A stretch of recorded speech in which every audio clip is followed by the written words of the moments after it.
గమనించి చూడండి, మనకు మంచి ఆలోచనలు రావటం తక్కువ, దరిద్రపు ఆలోచనలు రావటం ఎక్కువ. ఎంతమంది ఒప్పుకుంటారో ఒప్పుకున్న వాళ్ళు చేతులు ఎత్తండి. శుభకరమైన ఆలోచనలు తక్కువ, శాపగ్రస్తమైన ఆలోచనలు ఎక్కువ.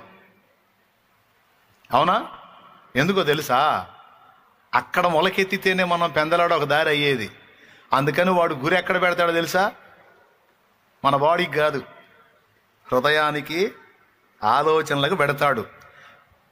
క్రొత్త నిబంధనలో మనకు లభించిన ధన్యత ఏమిటంటే,